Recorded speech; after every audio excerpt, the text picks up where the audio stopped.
Today I'm going to demonstrate forearm rotation. But wait, don't run screaming from the room. It's an important concept that all pianists should understand more deeply than they actually do. I'm going to use examples from the text, Piano Technique Demystified. Every pianist uses this movement whether they're aware of it or not. But understanding it fully leads to real virtuosity and efficient playing and the using of the body the way it was designed to be used. So keep in mind that forearm rotation is in fact only a tool. That's what we're saying again. It is a tool, not the end result. Here's the way my arm hangs by my side. If I just raise my forearm up, straight up, it puts me in this position. I call it the karate chop position. In order to get onto the keys at all, I have to turn my hand towards the thumb side. This is a rotation of the forearm. Here is example 1 on page 7. The example is taken from Mozart's C major sonata K545. We start with middle C, 5th finger. In order to get to the next note, there is a rotary movement this way, away from the next note, in order that I can go back to it, to the thumb G. So that was 5 to 1.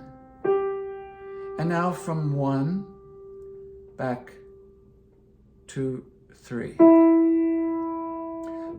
Those are really the 3 notes that we have to deal with. So once again, it's 5 to 1, back to 3. Now the whole passage, if I put it all together, notice I'm really exaggerating.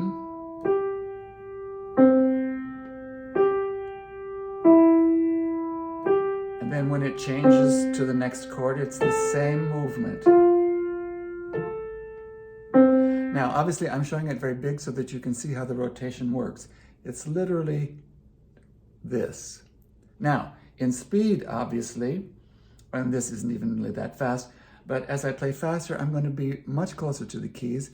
In fact, in extreme speed, it becomes so small as to be invisible, which is where a lot of the confusion comes in. So it looks like this. I'm standing in touch with the keys.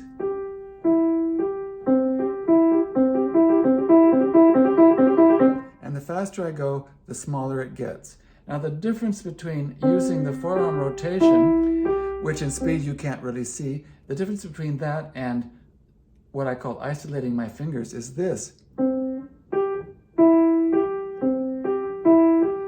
I'm lifting my fingers away from my forearm. I'm not allowing the forearm to move. I see this a lot. And certainly you can do that, but this is easier and more efficient. And now the all-important scale. It's, of course, oversimplifying, but maybe the crux of learning to be an efficient pianist is to understand how the thumb works. In the very beginning, sometimes we're taught that all the 5 fingers should be on the keyboard. Well, that's not really true. The thumb is virtually homeless. It's itinerant at best. It moves when it's time for it to play. So the understanding how the thumb works in a scale is really crucial. Sometimes people are taught, I'll show you in the left hand so you can see the thumb more easily. Sometimes people are taught this, that as soon as the thumb plays, it's pulled under like this. Well, what that does is put the thumb closer to where it needs to be. That part is true, but there's no way for it to play except to fall on itself. So that isn't really a very efficient way to play. I'm referencing now the scale I put in at the bottom of page 8. I wrote it as an ascending scale, but I'll demonstrate it descending so that you can see more easily how the thumb works. And this is what I mean by a more efficient way to approach a scale and its thumb crossing, because we're able to play the thumb by means of forearm rotation rather than falling on it. And I've indicated some arrows indicating swing, play, and that sort of thing. So it really looks like this. I start on my thumb, I'm going to swing away from the next note so that I can turn back to it. And notice how now I'm at a slight angle. The rule is, and you'll see this later on in the book, the rule is you can be at any angle with the keyboard as long as you're straight with yourself, which I am here, from the tip of the finger that plays to the elbow. So once again, I rotate to the second finger. Notice my thumb is approximately behind the finger that's playing. It's not there, and I'm not pulling it under like this. So thumb, 2, 3. Now this is the all-important thumb crossing. I'm on my longest finger, and I'm going to cross a short finger under it. It's so easy, and it's done this way. And as soon as I play my thumb, my hand clicks into the new position. 3. And now I'm ready to continue. And since I'm only going to go to the 5th finger, I don't need to change the position. I can stay right here. If I wanted to do another octave, then I would continue in the direction of the music.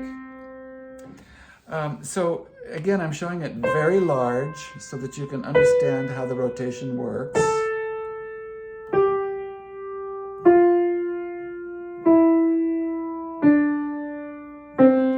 I'm using forearm rotation, but I'm not using the arm to initiate the movement. I'm thinking fingers. The fingers play the keys, and my arm supports the finger. So again, if I play a little bit faster, notice how my thumb is most of the time not over the keys. If you try to keep the thumb over the keys, you end up feeling this kind of a gripping motion. That pulls all of these muscles together. We don't need that. So in speed, the scale then takes on this very nice, gentle, undulating shape. We talk more about shape later on in the book. But anyway, it looks like this. And the beauty of the forearm rotation, teaching what it feels like to the playing apparatus, the beauty of it is that it teaches us what it feels like to complete each note. So in fact, it's like walking. The arm is supporting each key as it plays, but we're not doing this, obviously. We're getting to it by this, which is a continuous, very easy movement. I can do this all day, never get tired. The body was designed to do this. It's our quickest movement. Here's another view of the forearm rotation, greatly exaggerated, showing the thumb crossing. Notice how my thumb is behind the finger that's playing. Here's the all-important thumb crossing. It's as if a string is attached here, pulling my hand at an angle this way, sort of towards the A sharp, if you want to think of a landmark. And it plays this way, not like this, and not from this position, obviously, because it's too far away. So, and then I click back into place to the new position.